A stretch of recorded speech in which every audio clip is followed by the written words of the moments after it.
Salut, on se retrouve pour cette nouvelle émission, toujours en compagnie de Ben, moniteur de Parapente 66, et Olivier, du coup, qui vole depuis 2 ans et demi, qui a son brevet de pilote et qui a passé la théorie du brevet de pilote confirmé.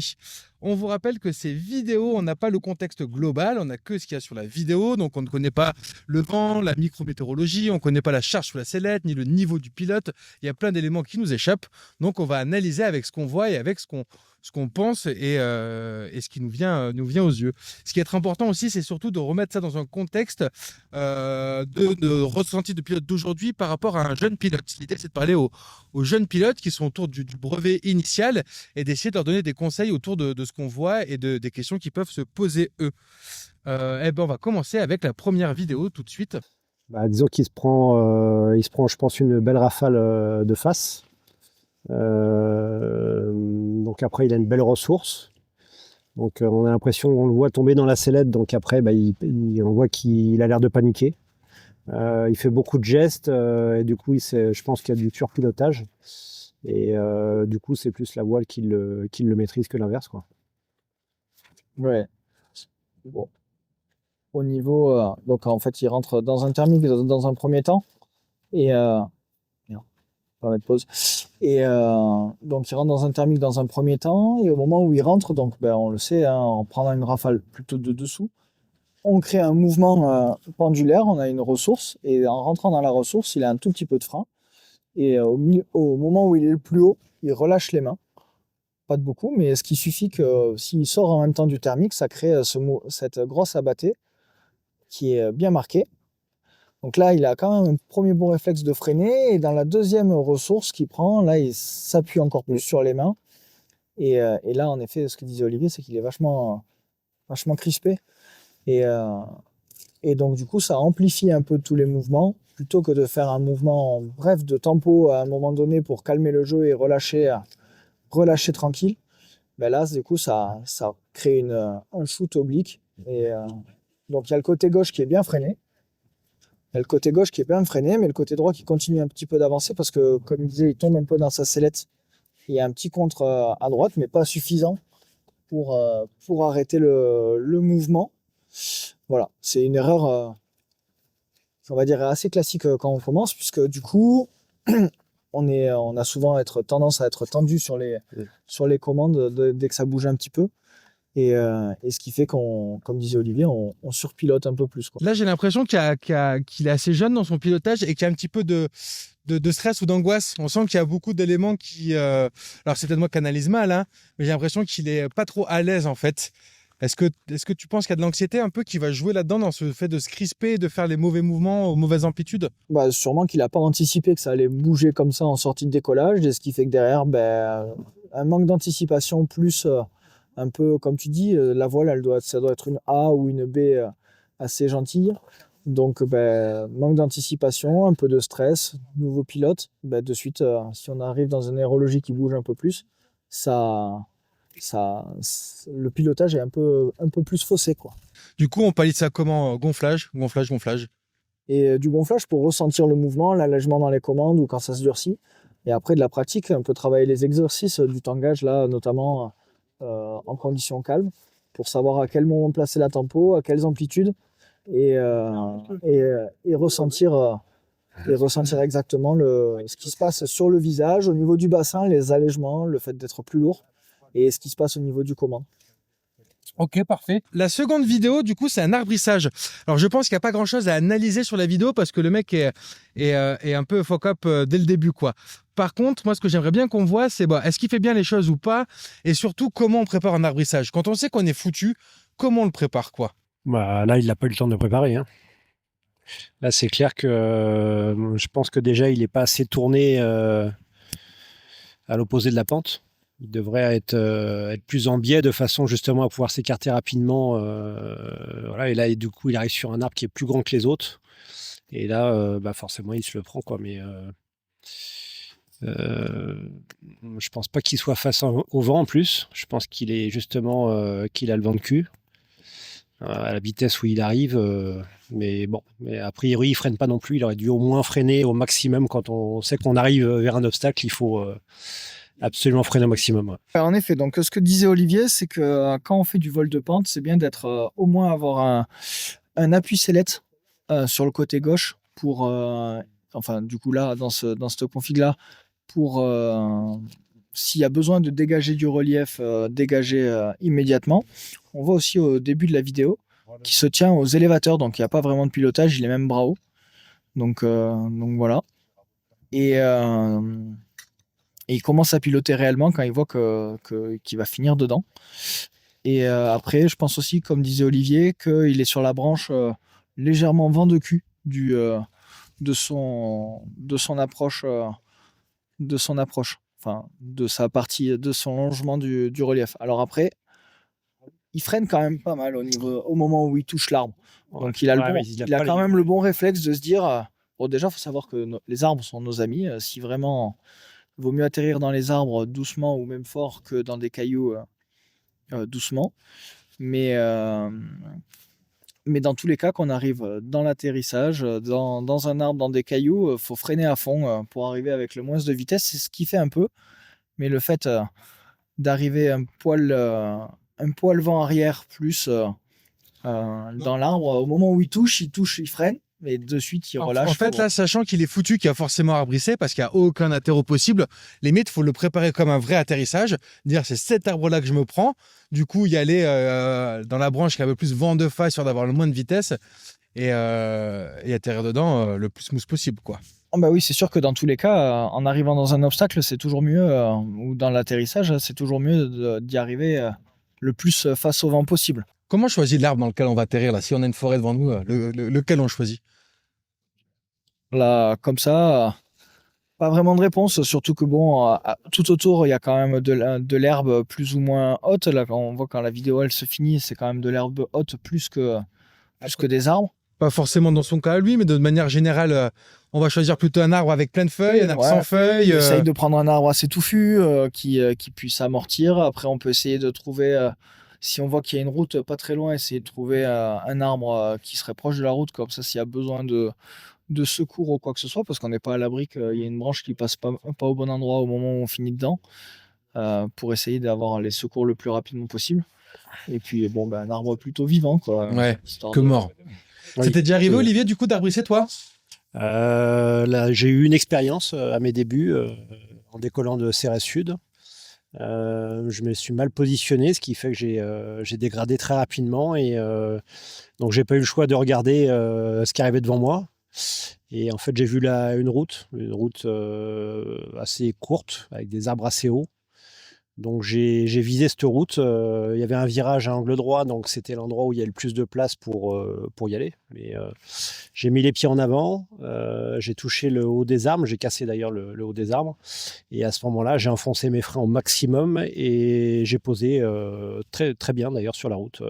J'ai juste eu le bout d'aile qui est resté accroché à l'arbre, qui a été un peu compliqué à décrocher. Mais le fait d'avoir freiné au maximum, ça m'a fait descendre d'un coup et j'ai posé donc quasiment normalement sur la route. Je m'en suis bien sorti sur ce coup-là d'ailleurs. Là, on va se poser une petite question en dehors des vidéos. On va parler du stress au déco et à latéraux. Quand on est jeune pilote, c'est quelque chose qu'on a beaucoup. Le stress avant de décoller, avec un peu d'anxiété, le cœur qui bat. Et on peut avoir ce même phénomène à latéraux, le moment de construire son approche, son arrivée. Comment on la construit, surtout son en-vent qui va un petit peu changer, de quelques degrés, faire un peu des gauches-droites. Comment on peut gérer ce stress? Comment toi tu l'as géré à travers ta vie de pilote? Et c'est quoi les petits exercices, les petits trucs et astuces qu'on peut avoir? La base de toute façon, c'est faire du gonflage et encore refaire du gonflage. J'y allais, moi, quand je débutais, j'y allais tous les soirs en sortant du boulot. Pendant 1 mois et demi, 2 mois, voire presque 3 mois. Donc assez acharné. Et en fait, le fait déjà de faire énormément de gonflage, donc déjà on maîtrise la voile au sol. Et en fait, quand on se trouve sur une phase donc de décollage, venté ou pas, parce que du coup, dans le gonflage, on l'a fait dans beaucoup de conditions, et du coup, on est beaucoup moins stressé parce qu'on sait ce que la voile va faire, on sait comment on va la contrer et pour essayer de la garder au saut de soi dans l'axe. Donc, on essaye de... Alors, au début, on a tendance à se précipiter pour décoller, mais en fait, il faut faire tout l'inverse. Il faut justement prendre son temps et gonfler au bon moment. et quitte à même avoir l'aile au-dessus et attendre et après donc s'élancer pour décoller. Et l'atterrissage, après, ça passe par un apprentissage en stage d'initiation, de faire ses approches PTS, PTU, et essayer. Moi, j'essaye au maximum de visualiser en fait l'atterrissage à l'inverse. En fait, je pars du sol et je remonte à ma position. Et j'essaye de visualiser comme ça, de façon à essayer d'être au mieux. Après, il y a toujours les histoires de gradients qui peuvent changer les choses. Mais bon, après, c'est bien sûr du pilotage. C'est quoi, toi, tes conseils, Ben, à tes élèves pour gérer un peu ce stress, que ce soit déco ou à latéraux? Déjà, Olivier, il a pas mal dit deux choses. En effet, le gonflage fait que déjà, si on arrive sur des conditions au décollage qu'on n'a jamais vues au sol, il y aura plus de stress, évidemment. Le fait, après, on a souvent aussi l'envie de gonfler face au vent, se mettre des petits pièges en se mettant en vent de travers, etc., dans des espaces qui sont assez grands. Et après, quand on est sur un décollage, souvent la réflexion, c'est de se dire il faut que ça décolle. Alors que il faut quand même se rappeler qu'on est le seul engin volant qui on part à l'état de chiffon et où on construit notre aéronef.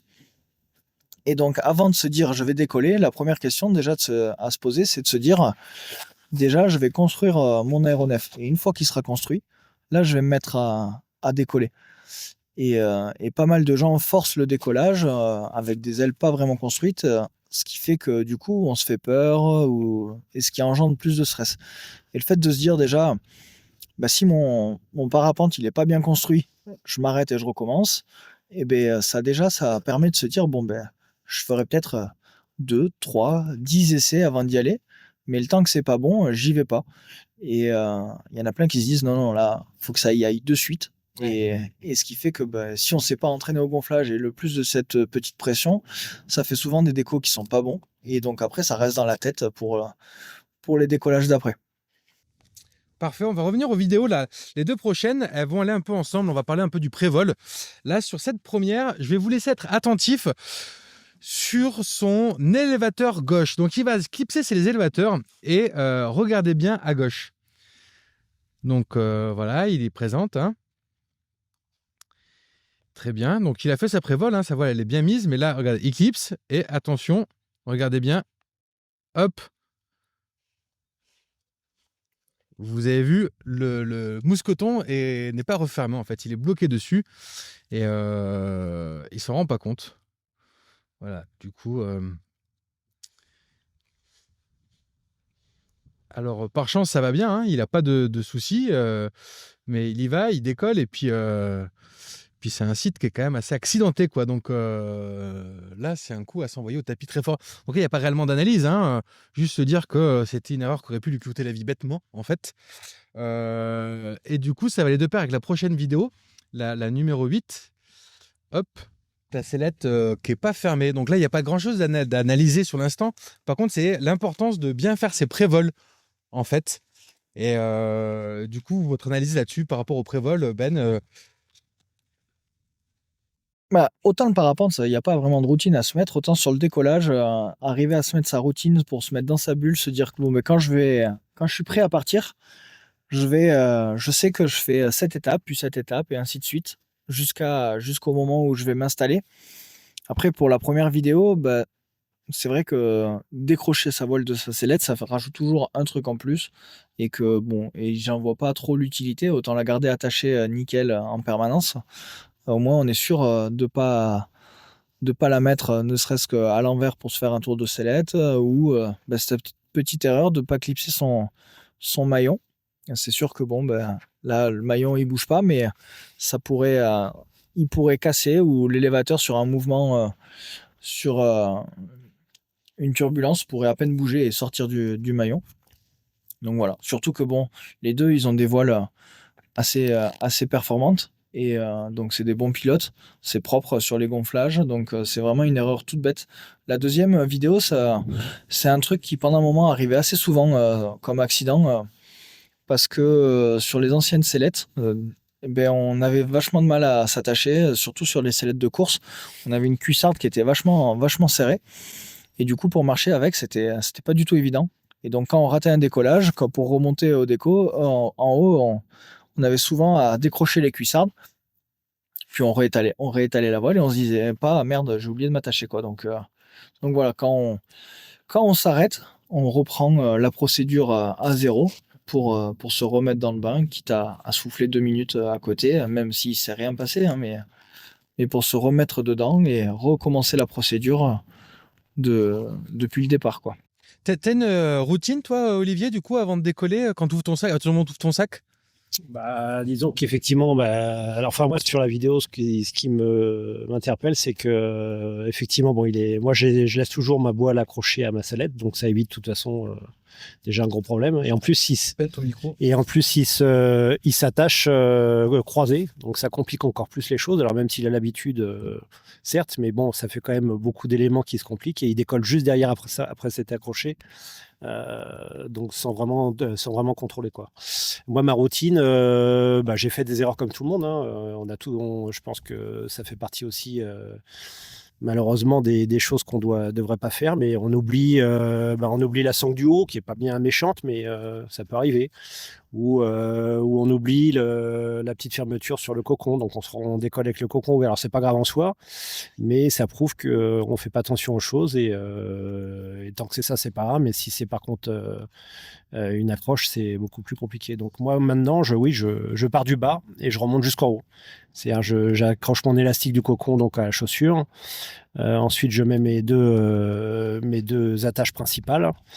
Et après, je remonte à mon cocon. Donc, j'attache la sangle du cocon. Je clipse le cockpit. J'attache le cockpit. Et ensuite, je termine par la sangle. En fait, je fais de bas haut. Voilà. Juste pour rebondir, c'est vrai que ce qu'au dit Olivier, là, le coup du cocon, c'est assez facile aussi d'attacher la fermeture du cocon et de pas attacher, par contre, de pas s'attacher dans la sellette. Et sachant que les sellettes sont assez lâches, ça nous tient pas vraiment. C'est facile de se dire, ouais, bah, c'est bon, le cocon il est fermé. En plus de ça, du coup, ça nous cache la ventrale, on voit plus. Et d'oublier d'attacher la ventrale alors qu'on a le cocon fermé, tout est bien attaché. Mais par contre, ça va glisser, quoi. La prochaine vidéo, je pense que c'est une élève du coup qui est en guidée et le site en fait est fait de telle sorte qu'il y a le décollage, il y a une petite vallée en dessous, il y a l'atterrissage qui est un peu surélevé. Bon, je pense que là où elle finit, c'est pas l'atterrissage, hein, dans tous les cas. Mais je pense il doit pas y avoir de vent ou un léger travers droit qui, on voit quand l'aile, dès qu'elle est en l'air, elle a toujours tendance à repartir un petit peu à droite. Ça a l'air actif, un petit peu en thermique, mais pas plus que ça. Et alors on sait pas où est l'atterrissage. La question c'est est-ce qu'elle voulait poser sur cette marche et en fait ça a été trop court, ou est-ce que l'atterrissage était bien plus loin, mais du coup c'était pas du tout le bon plan de vol à suivre. Il aurait fallu plus partir à gauche dans le vallon et après pour pouvoir faire le tour de la bosse. Après peut-être que ils ont peut-être l'habitude aussi que ça passe, mais ce qui est juste derrière, il y a quand même après là où elle pose, il y a quand même des bons palmiers ou je sais pas quoi, des arbres en tout cas assez hauts, qui font que même si ça passe la marche, il y a quand même encore un obstacle derrière à passer, donc c'est pas la meilleure des solutions. Moi j'ai l'impression qu'en fait elle va toujours tout droit, quoi. Il n'y a aucun virage. Il n'y a pas de prise de décision au moment où parce que là donc on voit là effectivement elle voit que ça passe pas, il aurait fallu qu'elle tout de suite qu'elle s'écarte. à un moment donné ça monte et tu dis ça va passer tranquille, mais après ça dégrade de fou et en fait il y a une prise de décision qui est pas faite à ce moment-là. C'est vrai qu'en plus le temps est un peu limité. Elle a passé à pas grand chose, hein, mais le temps est un peu limité. Comment tu fais toi Olivier pour faire de la prise de décision un petit peu en approche? Tu vas vacher dans un champ où c'était pas prévu par exemple, et là à ce moment-là parfois tu vas dégrader, tu vas te faire contrer. C'est quand tu construis ta prise de décision là-dessus pour dire il va falloir changer passer au plan B, passer au plan C? Disons que c'est toujours des décisions compliquées parce que on veut toujours rester le plus longtemps en vol, hein, donc mais l'apprentissage fait qu'on se rend compte qu'il faut absolument prendre une décision assez tôt parce que plus on attend et plus il y a des risques. Et donc, il faut à un moment donné se dire stop, le vol est terminé. Donc maintenant, il faut que je prépare mon atterrissage, que je prépare mon approche de façon à ne pas me mettre en danger et pouvoir bien poser vent de face et sur un terrain qui soit adapté. Donc voilà, le meilleur conseil, je pense que c'est de s'y prendre le plus tôt possible. Et donc oui, en effet, quand on commence à se dire tiens, je vais me déplacer, donc là, elle n'est pas du tout dans le mode je me déplace, hein, c'est une à l'école, donc à voir après si elle est guidée, etc. Bon, déjà, on revient aussi un peu sur la vidéo de tout à l'heure où bon, ben, quand elle arrive dans la marche, elle freine pas. Ouais. Alors qu'on a dit qu'on arrivait le plus doucement possible. Et après, on... quand on se déplace, même si on part dans une direction X ou Y, le but étant de tout le temps avoir un atterrissage au moins à plan de descente de l'aile pour être sûr que ben, on ait le temps enfin qu'on ait quelque chose pour poser. Et après, le but c'est d'anticiper en permanence pour se dire si jamais ça monte pas, euh, je pourrais aller poser là et en fonction, repérer les obstacles, se dire ok, je pourrais faire ma perte d'altitude ici. Si le vent il vient dans tel sens, je ferai une PTS. Si ça vient dans tel sens, je ferai une PTU. Alors c'est très, on va dire, scolaire. Mais au début, si on se force pas à faire ça, le temps qu'on n'a pas les automatismes, on arrive et c'est forcément, on va faire un atterrissage vraiment pourri et quitte à se faire mal.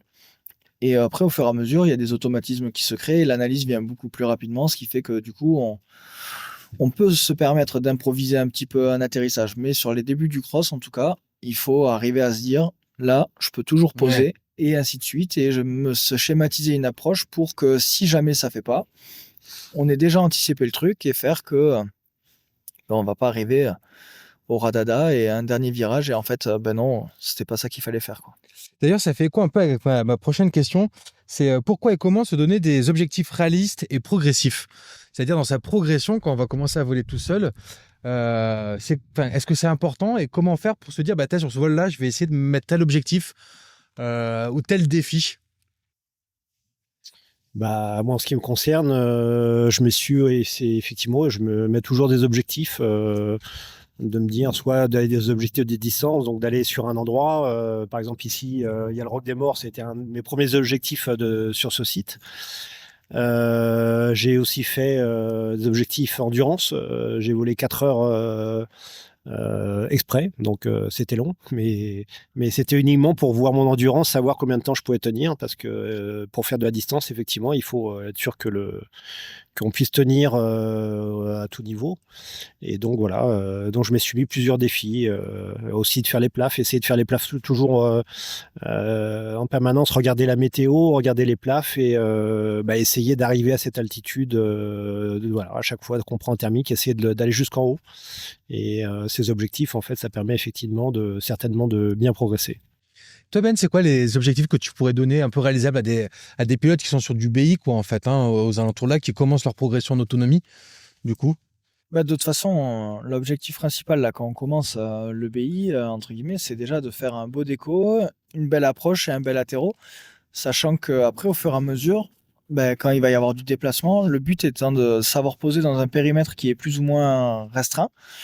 Et donc, du coup, bah, dans toute sa phase d'apprentissage, pas de juste se dire, bah, il faut poser dans le champ, quoi. Se poser dans un carré, se dire, bon, ben là, moi, je veux poser là, et essayer d'être au plus précis, au plus propre. Voilà, au fur et à mesure, ce qui fait que derrière, ben, quand on fera de la distance, et ben, on va arriver à plus facilement se poser sereinement. Et voilà, accumuler les vols, ne pas sauter les étapes. Et en effet, ben, tout le temps se donner un petit objectif, que ce soit sur le déco, débriefer ses vols aussi, ça, pour savoir la piste de travail sur la fois d'après. Et, euh, et puis voilà, après pour revenir sur l'histoire de la distance, ce que disait Olivier, c'est l'endurance. C'est sûr que si demain l'objectif à un pilote, c'est de faire 100 km, entre guillemets, au début quand on commence le parapente, on se déplace à entre 10 et 15 km/h de moyenne, quoi. Donc si le gars il arrive qu'à voler 2 heures, en fait, au bout d'un moment, il en fera que 30 quoi, de kilomètres. C'est pas, l'objectif est pas du tout réalisable. Et voilà, au fur et à mesure, arriver à trouver un objectif qui est en corrélation avec son niveau et adapté en permanence aux conditions. Et déjà, ça permettra d'évoluer au fur et à mesure. Parfait. Et du coup, pour le mot de la fin, Olivier, si tu pouvais donner un conseil ou une alerte un peu au jeune pilote que tu étais il y a un an, qu'est-ce que tu lui dirais? C'est assez compliqué, j'ai fait des erreurs, hein, ça c'est sûr. C'est quoi l'erreur que tu aurais ne pas aimé faire, par exemple, ou qu'on te prévienne avant Je pense que le plus important, c'est bien maîtriser le décollage et l'atterrissage. C'est la base de tout. De toute façon, c'est là où on se fait mal. Donc, il faut enchaîner décollage, atterrissage jusqu'à temps qu'on maîtrise parfaitement. Mes débuts, j'ai volé énormément à côté de Benjamin. Je profitais à chaque fois qu'il montait, je montais avec lui. Et donc, j'ai pas arrêté de faire déco, atterro. Et je pense que c'est certainement le plus important en début d'apprentissage. Si on devait résumer tout ça à un mot de la fin, ce serait du gonflage et de la pente-école, quoi. Et ouais, à peu près, c'est ça. Hein. Surtout enchaîner les vols, ne pas devenir trop gourmand trop vite sur le temps de vol. C'est sûr que l'euphorie fait qu'on a vite envie de rester en l'air. Mais voilà, ça apporte aussi plein de petits, comment dire, de la turbulence et donc du pilotage en plus, ça demande. Et donc voilà, du gonflage, on enchaîne les vols pour devenir précis à l'atterrissage et derrière, après là on peut se poser la question, à se dire tiens, je vais vouloir rester un peu en l'air et puis voilà, ne pas hésiter aussi à refaire certains exercices qu'on a vus en école pour les refaire en vol sur des amplitudes plus faibles, le temps d'être sûr d'être dans le bon timing et après au fur et à mesure on développe son pilotage actif. Eh ben super, merci beaucoup à vous deux. Cet épisode de Parapente Inside est fini, nous vous remercions d'avoir suivi et espérons qu'il vous a plu. N'hésitez pas à vous abonner et à laisser votre avis en commentaire.